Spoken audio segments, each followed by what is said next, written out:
ايه هي الرحمه؟ رحمة الأم بابنها مثلا. عاطفه جوانا بنشفق على حد فبنساعده بنحسن اليه. طيب رحمه ربنا بقى؟ الشفقة مع الإحسان. لا، ما ينفعش نصف ربنا بالشفقه، ولم يصف نفسه بايه؟ بالشفقه، لكن وصف نفسه بالرفق. ان الله رفيق يحب الرفق في الامر كله. الرحمه في حق الله عز وجل هي الاحسان مع الرفق. لو تعلقت بذات الله رحمه ذاتيه يبقى هنا اسم الله الرحمن، لو تعلقت بافعال الله الرحمه الفعليه يبقى اسم الله الرحيم سبحانه وتعالى. تعال نشوف كده مشهد الرحمه في الرزق. الامطار اللي بتنزل من السماء بيطلع منها الزرع والنباتات، والرزق هنا ان مش نبات واحد ولا زرع واحد، الرزق انه نوع في مصادر الاكل والشرب. مش بس المزروعات، كمان بتيجي الانعام وتاكل من المزروعات دي وناخد احنا منها لبن ولحم وصوف وملابس نلبسها. هل يا ترى الاكل والشرب والزرع والانعام دي للمسلمين بس ولا لكل البشر؟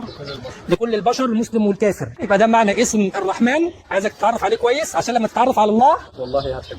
ايه الفرق بين اسم الله الرحمن واسم الله الرحيم؟ هو الرحمن رحمة عامة، الرحيم رحمة خاصة. رحمه خاصه بمين؟ بالمؤمنين بس، في الدنيا ولا في الدنيا والاخره؟ في الدنيا والآخرة. طيب رحمته بالمؤمنين في الدنيا ازاي؟ يعني هو رحمن بكل المخلوقات، ايه اللي بيزيد للمؤمنين من الرحيم سبحانه وتعالى؟ الهداية. بالظبط كده، الهدايه للاسلام دي رحمه خاصه مش كل الناس. كمان حتى في الرزق وتدبير الامور واصلاح الاحوال رحمته بالمؤمنين ان امر المؤمن كله ليه خير، سواء كان فقير هيصبر، لو غني هيشكر، وفي كلا الحالتين راضي عن ربنا سبحانه وتعالى الرحيم. واخص رحمه من رحمه ربنا لينا هي ايه؟ القران. احنا قلنا الرحمه الاحسان مع الرفق. القرآن كله إحسان، بيعرفنا كل تاريخ الأمم السابقة، بيعرفنا بكل تفاصيل حياتنا في الدنيا، بيعرفنا كمان بتفاصيل الآخرة هيحصل فيها إيه. الرزق بقى إنه بيعرفنا بالتفاصيل دي، مش بس أوامر ونواهي، لا، في قصص، في أمثال، في مواعظ.